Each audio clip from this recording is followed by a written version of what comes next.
Croeso, welcome to the latest episode of the Exchange podcast. My name is Bethan Smith and I'm part of the Good Practice Exchange team here at Audit Wales, and I'm really pleased to be hosting today's podcast. Hopefully you've had a chance to listen to our first episode, which was a conversation with the Auditor General for Wales, Adrian Crompton. If you haven't, I'd really recommend you go back and have a listen.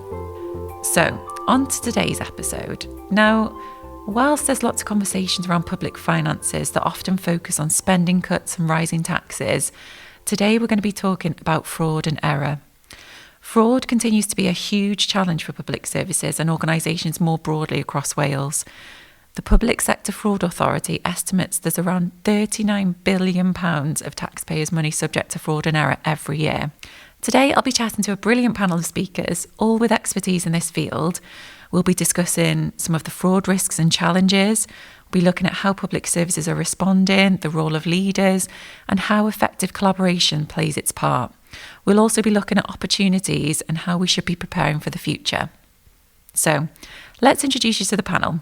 Good afternoon. I'm Steve Tooby. I'm a former senior police officer in South Wales Police, having headed various departments from the CID, Force Surveillance Team, Economic Crime Unit, and the Wales Regional Asset Recovery Team. I've investigated everyday crimes to serious and organised crimes.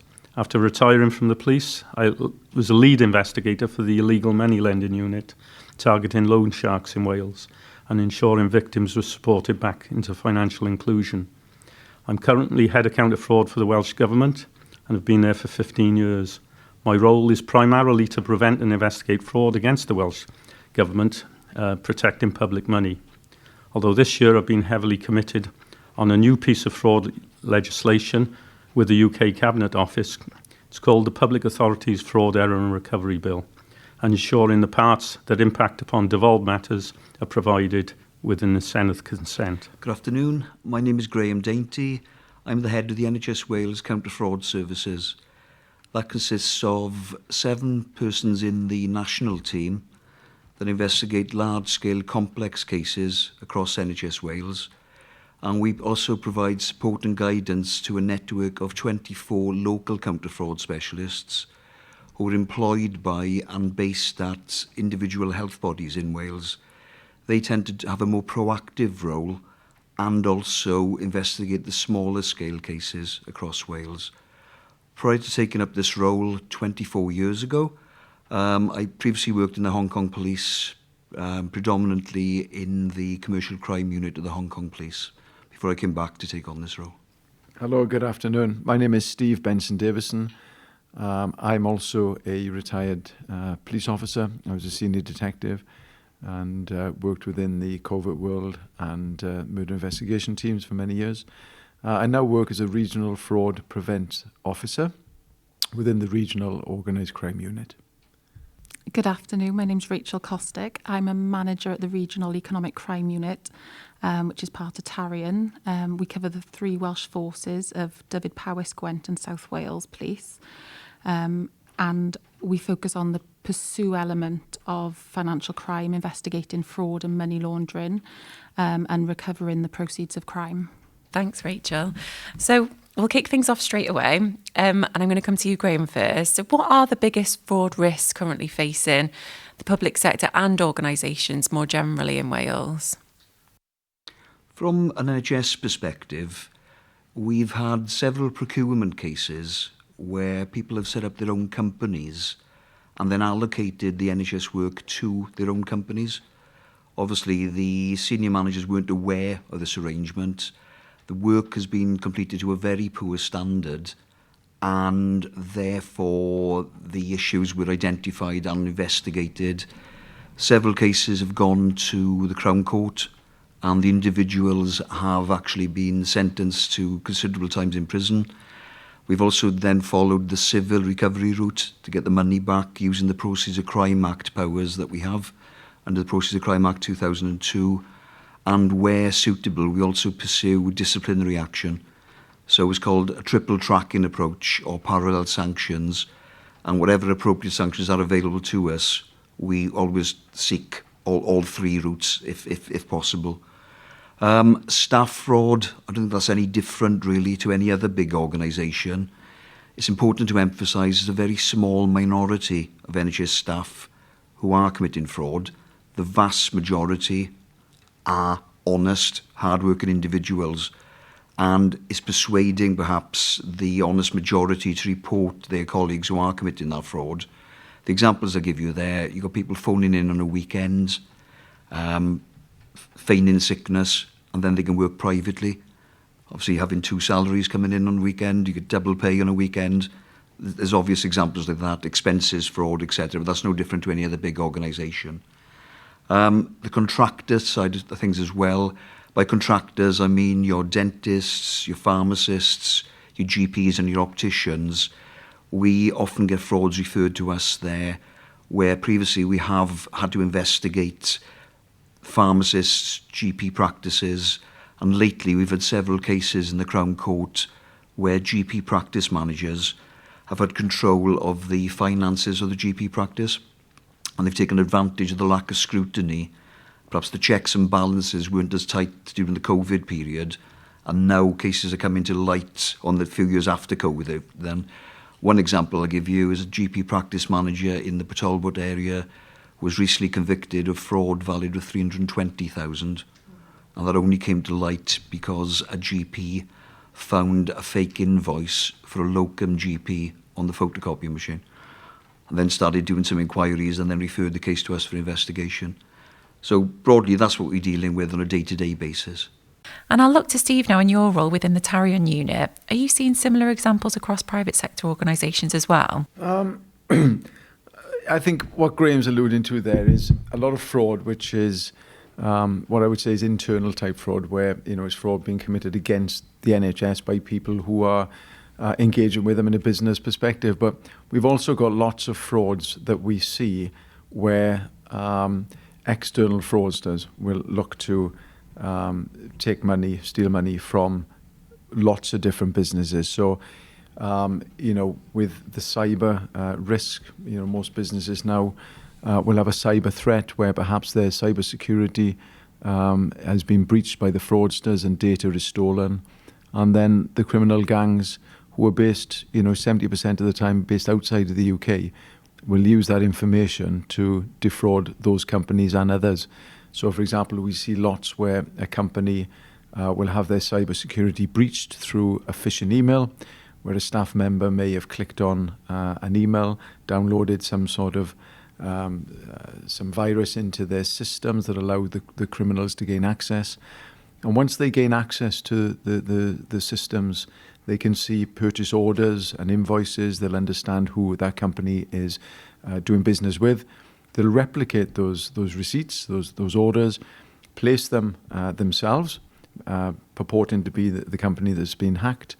And of course, the goods that are then provided are stolen by the fraudsters. And the first the company that's been hacked knows about it is when they get a purchase order, a bill basically a month later, saying this is for the goods that you ordered, which of course they haven't. So we're seeing lots and lots, and that is one of the major issues that companies are facing, simply because the cybersecurity and staff awareness isn't what it should be. Steve, I guess from a Welsh Government perspective then, what are the kind of things you're seeing? Very similar to what Graham was mentioning. I mean, from identity fraud through to particularly false documentation that's so easy to create now. It always was with IT, but now with AI, it's got even better, if you like. Conflicts of interest, as Graham alluded, with the setup of ghost companies or companies just with a sole interest in one particular trade to obtain money either from the NHS or the Welsh Government, come to that.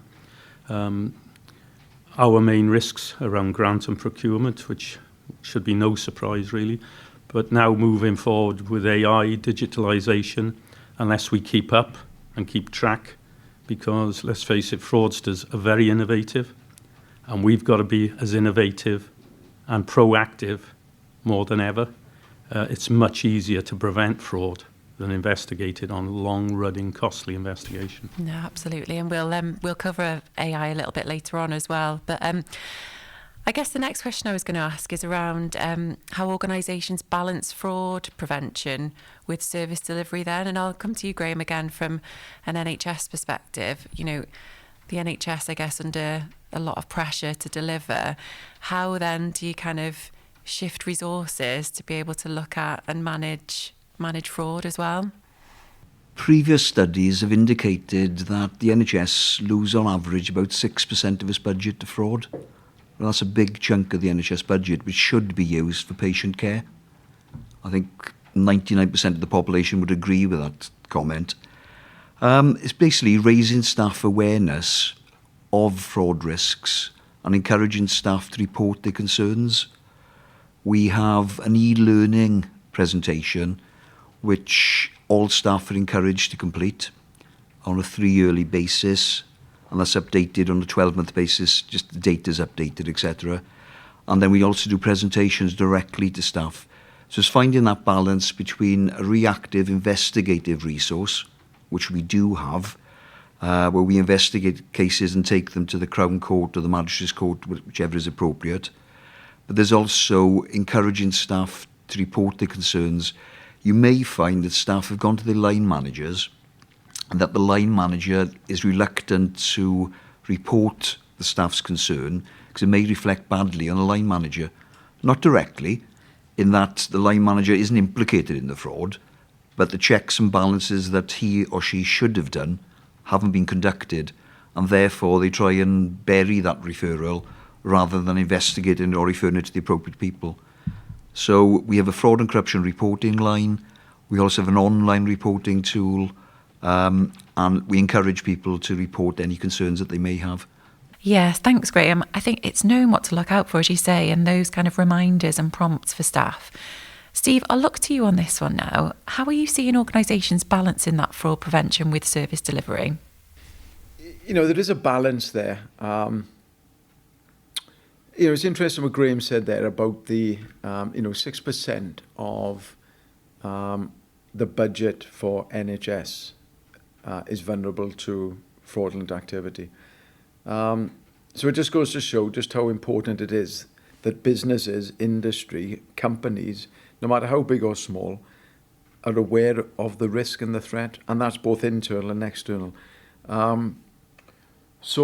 And I think that's the challenge, is that we're seeing with businesses that, always the focus is on getting the next contract and, paying the wages of staff. But what we've got to realise now in this ever-increasing digital age is the risk that comes from the threat from fraud and cyber attacks. And it's not just big businesses. We've seen lots of cyber attacks against major businesses recently, Marks and Spencer's, the Co-op, just to name two. But it's the small businesses that are also very, very, very vulnerable. And the reason for that is that, one, the cybersecurity isn't as secure. So it's not as difficult to breach the cybersecurity for small companies. For example, solicitors, estate agents, dentists, veterinary practices. And once their cybersecurity has been breached, then the criminal gangs have an opportunity to either steal data or lock up their systems that they can't access them unless they pay a ransom.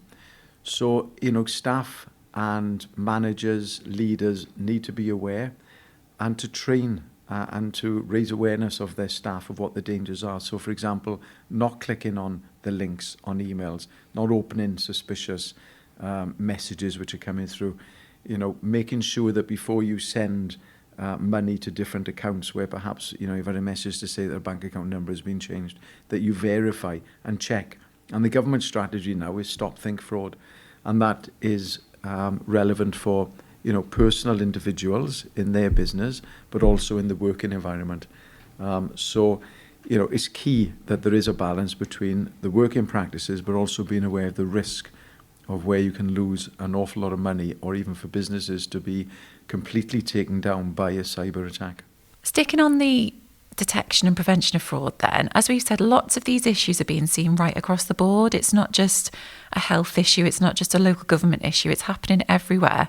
So how can organisations collaborate more effectively to prevent fraud?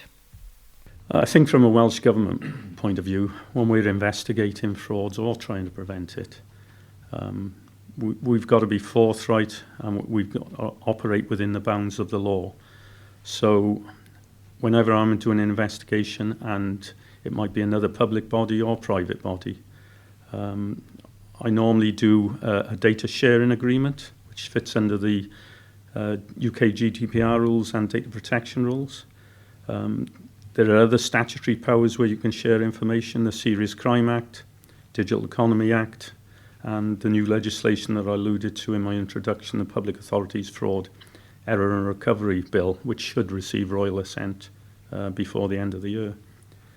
But data sharing agreements are key for that collaboration to understand the roles and responsibilities.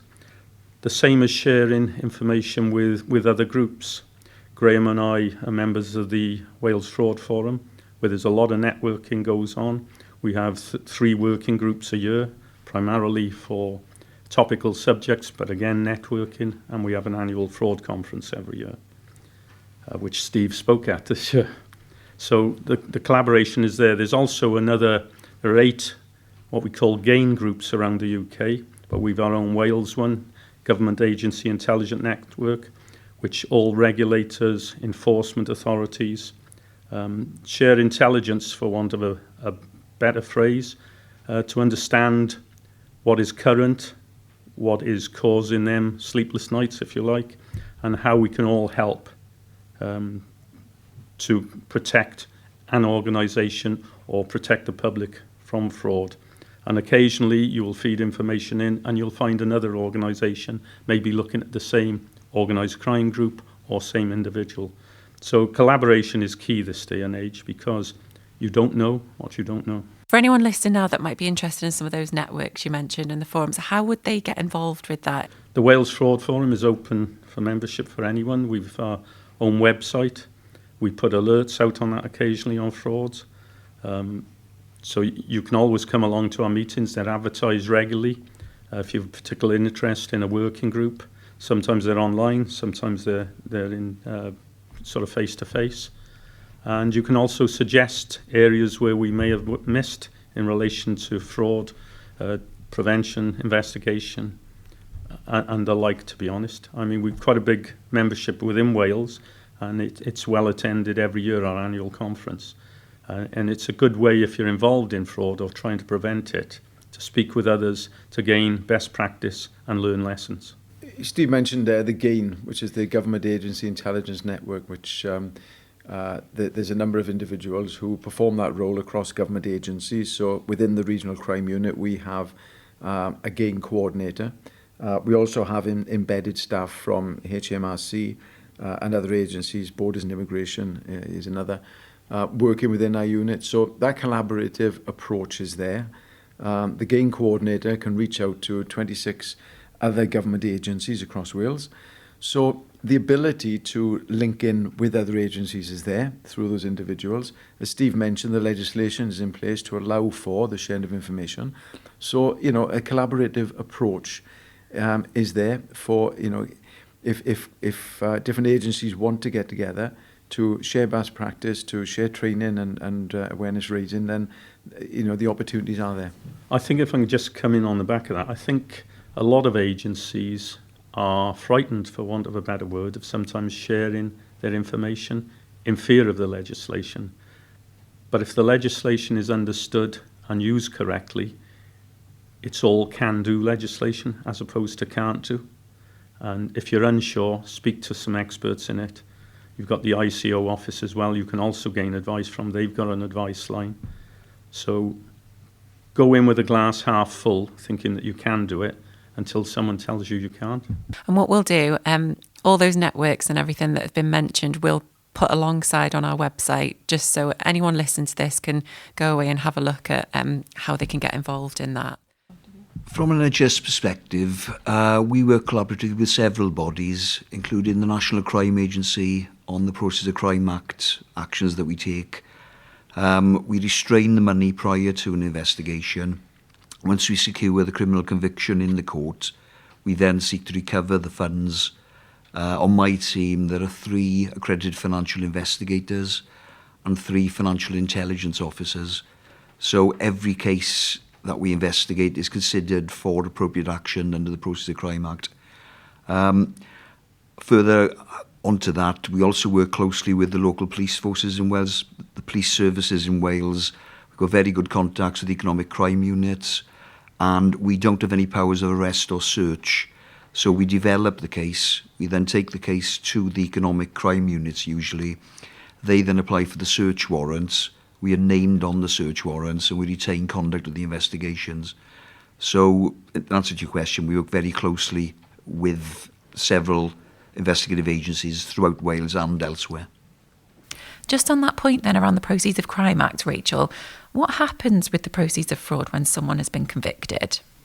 As we mentioned, we use the Proceeds of Crime Act and we look at confiscation, asset denial, civil recovery, compensation if there are victims involved. So we always look to get the proceeds of crime back to the victim in the first instance. But if not, we recover the monies then for confiscation. We calculate the benefit of their criminality. What we found is, people don't mind serving time in prison, but what really hurts them is having their money, their assets, the nice houses, cars, things that they've earned from their criminality taken off them. We find that is a lot more impactful than your prison time.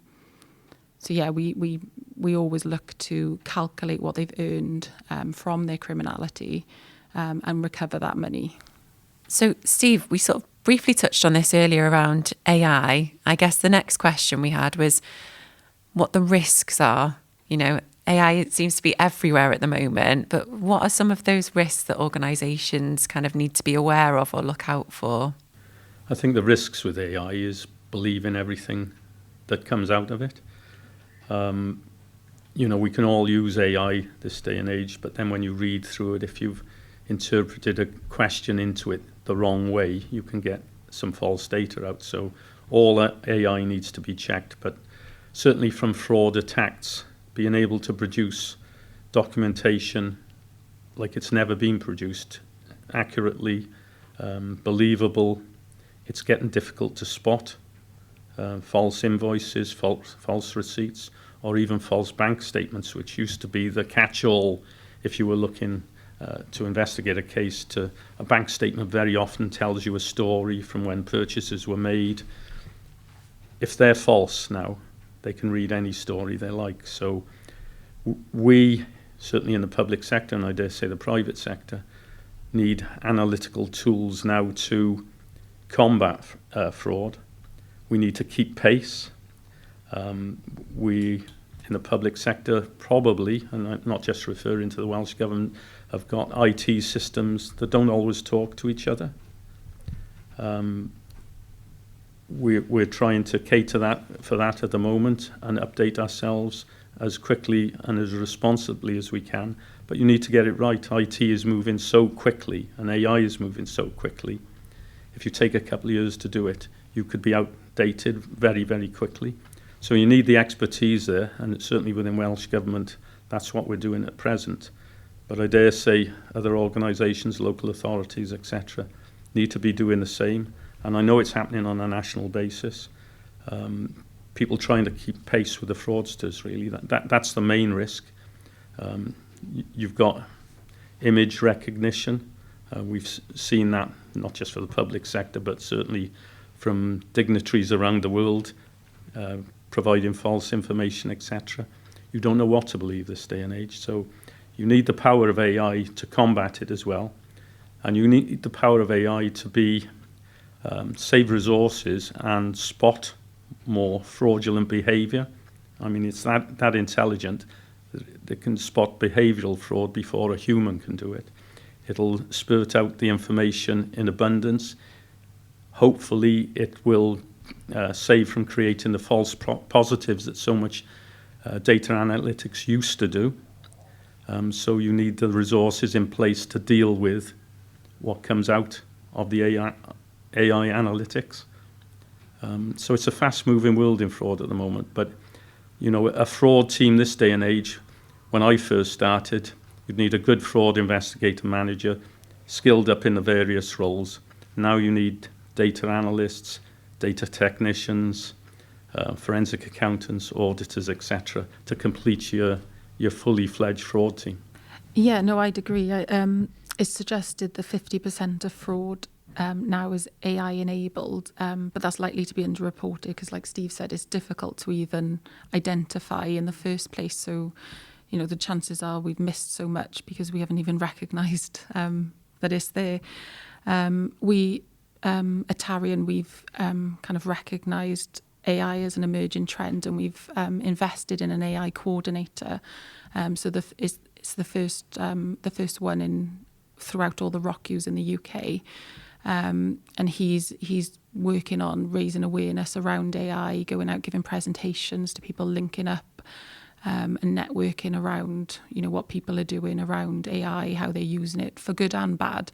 And as you said, it's so difficult to detect. We've seen some of the like bank statements, receipts that he's produced just to show us how it works, and you wouldn't tell the difference. It's interesting you mentioned about the skills that are now required of the workforce going forward and how much that has had to adapt and change over the years. And it's really interesting to hear about your AI coordinator now in post, Rachel. As you say, 50% of cases is such a huge number. I guess where there's challenges with AI as it develops, there's also lots of opportunities, Steve. It's, you know, AI can save, you know, a lot of work which used to be, you know, done, you know, manually. It can find information, pull information out so much quicker. So, you know, there's lots of benefits to AI. Steve alluded to the fact that it's not always 100% reliable. You've got to, you know, check the facts that come out of it. But, you know, it's certainly here to stay, and it's going to get better. It's going to get more reliable. And we've seen that certainly in the fraud world with, you know, the technology allowing for the graphics and grammar on fraudulent emails and videos and presentations are becoming increasingly difficult to spot. So whereas previously, you know, 10, 15 years ago, you'd have had a fraudulent email which is asking you to do something, and the grammar and the graphics, you looked at it and immediately thought, that doesn't look right, that doesn't ring true to me. But AI now has just totally cut through that. So it's very difficult to spot a fraudulent communication. And so what we say now is any communication you get, treat it as information, but you've got to double check where that's come from and who it's from. So if it's something that, you know, Amazon or something that you've got an app for, or from the bank, you delete the message and you go into the actual app in order to check if the message is there. You know, because AI is that good. It's been used a lot in romance fraud, where people are convinced that they're actually speaking on a daily basis on a webcam to a famous celebrity. Harrison Ford, for example, is one that the fraudsters commonly use to encourage people to become a member of the membership club and pay extra money to have a daily face-to-face online, which is all completely deep-faked individuals. You know, so that's what AI is developing for the fraudsters. Steve mentioned about receipts and you know, financial documents, bank statements, which can be generated and deep-faked to look totally genuine. So, you know, the opportunities for the fraudsters out there are immense in how they use AI. And you're right, it is increasing. It is developing all the time, the technology, the capability. So the message we give is that people have got to be aware of that, and they've got to realise and double check. And you know, it is a system now where you've got to actually think any communication, anything you get, could it be fake? How can I confirm before I trust it? And that's really the world that we're going into. You mentioned there about trust. I think that kind of leads into the next kind of part of this conversation. I guess when, you know, incidents of fraud happen, it can really diminish that trust between an individual, you know, whether that be with an organisation, with a public sector or private sector. How can organisations, you know, really build that trust when they are tackling fraud? And, you know, how transparent should they be when an incident does happen? Yeah, you know, we read all the time about, particularly recently, data breaches, data hacks, companies who've had a cyber attack, you know, and there is an increasing number of attacks. Why? Well, because, you know, we may not believe it, but the UK is a wealthy country, you know, comparatively across the world. So we are a target for the world's fraudsters. There's other reasons why, you know, the UK is such a target. There was a recent report that suggested that in the UK, people are online on their devices, their mobile phones, their laptops and iPads more than other countries in the world. So the likelihood of a fraudulent message being received, read, opened up by somebody in the UK is more. You know, the second language of a lot of countries where these frauds are developed is English. So, you know, it makes sense that therefore communicating with an English-speaking country because they already have that language capability. So we are a target. So we're a target for fraud. We're a target for cyber attacks as well. An increasing number of companies. You know, recently we've heard of the Co-op, Jaguar Land Rover, Marks and Spencer's, all had a cyber breach. And of course, once that data is stolen from those companies, it's sold on the dark web, fraudsters can buy it, and then they can communicate with those individuals pretending to be the company from who it's been stolen from. And if the individuals aren't aware of the data breach, then they're far more vulnerable to believing the message that they're getting from a company they may well regularly communicate with, so Marks and Spencer's, for example. Now, on those occasions, we were aware of those data breaches because it impacted on their business so much, similarly with Jaguar Land Rover, that it's there, it's out in the public arena. But lots of companies who have data breaches, we're not aware of. And I think that when that happens and people become aware and they haven't been notified, that erodes that public trust with those companies. So personally, I think that it's more beneficial where they accept what's happened. You know, there's a requirement for them to report data breaches to the Information Commissioner's office, but the individuals whose data hasn't been stolen don't generally get informed. So, you know, that's perhaps something that we need to consider in the future. Yeah, I fully support Steve's view on that. The public need to be aware of potential data breaches. We also, on NHS type cases, we encourage publicity at the appropriate time.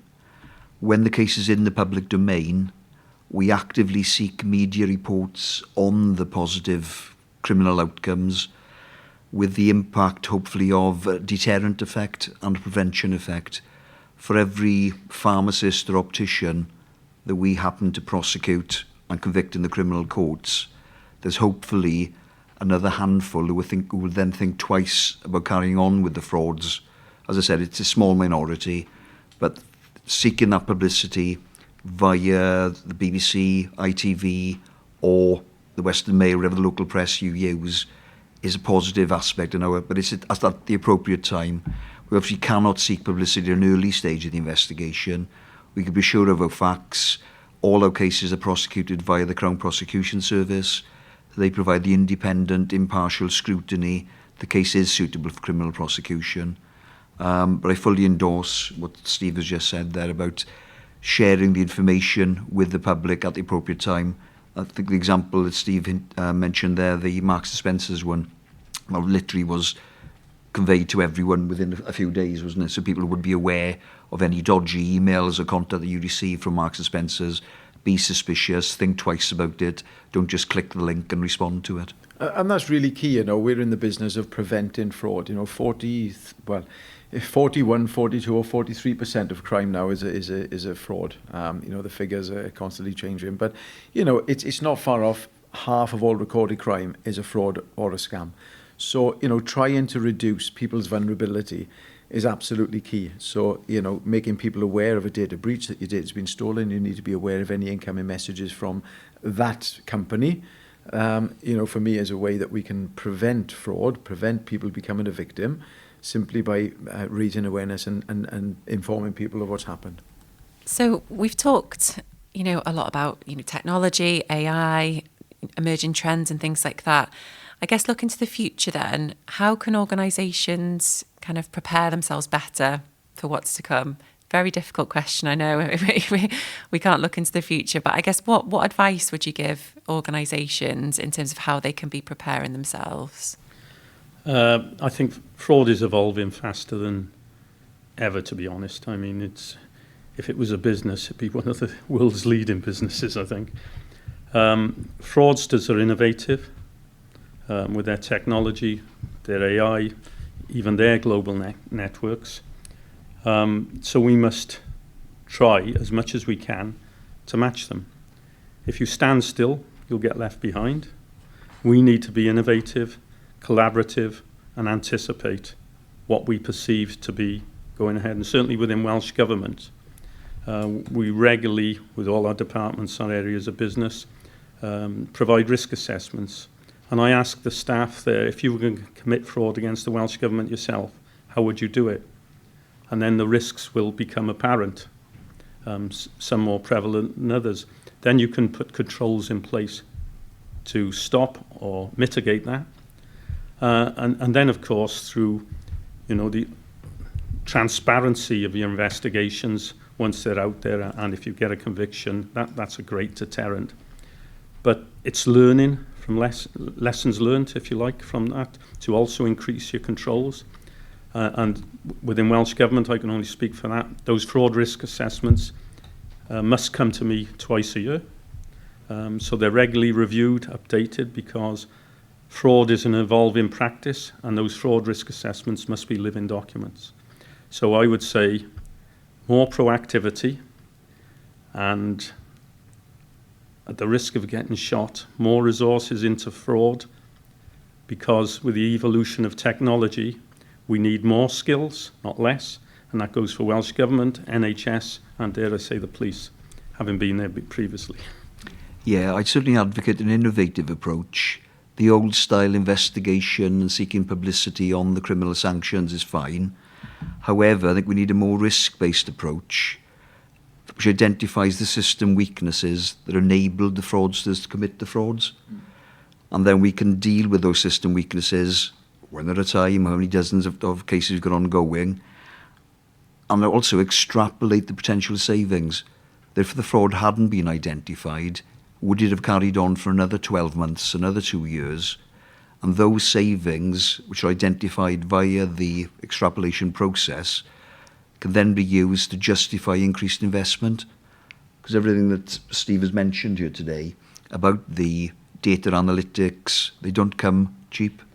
You need to invest in proper resources, the auditors, the data analysts, the computer experts, they all require significant investment. I think that's the way forward, really, as well as they do, hopefully. And if you can demonstrate that by using the extrapolated savings, that would justify that. As I mentioned earlier in general conversation, I'm aware that my colleagues in NHS England have got funding from central government for something called Project Athena, which is guaranteeing a 5-to-1 return on the initial investment of £12 million on data analytics, identifying the outliers, the investigations and the recoveries, the civil recoveries, and that has been a massive success in this first year, and then subsequently they will take forward that investment in following years. Thanks, Graham. Really interesting to hear about Project Athena. Perhaps we can pop a link to that alongside the podcast for people to learn more about the project. Steve, it's been a fascinating conversation today. It feels like it's really flown by, but we are at our final question now. So I wanted to ask each of you, what would be the one key message you'd like those listening today to take away from our conversation? Okay, from a Welsh Government point of view, but it transcends boundaries as well. Stand still and you'll fall behind. Be innovative, collaborative, and anticipate. And I would just reinforce the message of the government strategy, Stop Think Fraud. Any messaging that you receive, be it a phone call, be it a text message, be it an email, just stop, look at it, and think, is that genuine? And always consider that it's somebody who's fraudulently trying to steal your money. And I always say that the fraudsters only contact you in order for you to do something to help them steal your money. Because if they could steal your money without contacting you, they would. So they're reaching out to you because you've got to help them by clicking on a link, by putting your bank details in, by putting a password in, by moving money from one account to another account, by trusting a message that you've got saying that bank account details have changed and you now need to move it to a different bank account. So all those are strategies that they employ to try and get you to move your money or provide personal data that will help them steal your money. So stop think fraud and don't help them steal your money.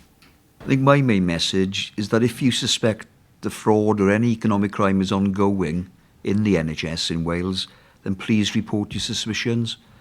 Don't be afraid to report your suspicions if they're genuine, and there may be a genuine explanation as to why you think there's fraud ongoing.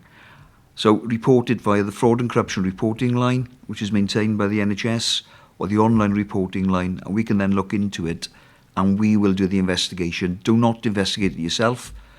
And if you've tried to report it via your line manager who hasn't taken any actions, then please report your concerns and we will deal with it. Just a really quick point on that, Graham. Is there protection for people that report concerns, as that might be something people are a bit concerned about? We encourage people to leave their details so we can follow up on things, but we also encourage people to leave information anonymously if they want to. So they don't have to identify themselves for obvious reasons. You wouldn't want your colleague to know that you've reported that. But no, there's no whistleblower protection and PIDA. As Steve mentioned, report any fraud to Action Fraud, and we continue to investigate it. But for us, a lot of it is around collaboration, partnership working. No single organisation can tackle fraud alone, and prevention as well. So, as we said, we can investigate fraud, and we will, and we do. But prevention, I think, is vital. And it'd probably be a lot more impactful than investigation alone. As I've already said, I've thoroughly enjoyed today. It's been a really, really interesting conversation, and I really appreciate the time of our panel today. So a big thank you to you all. Thank you to Rachel Kostick, to Steve Tooby, to Graham Dainty, and Steve Benson-Davison. Thank you for joining us today. Diolch yn fawr. Thanks for tuning in to this episode of the Exchange podcast. If you enjoyed it, then hit subscribe via your podcast provider to catch future episodes. A quick review and share with your friends or colleagues would mean a lot to us. For more information, check out the show notes. You'll find all the relevant links and contact details there. You can also visit our website at audit.wales. If you have any questions or thoughts, we'd love to hear from you.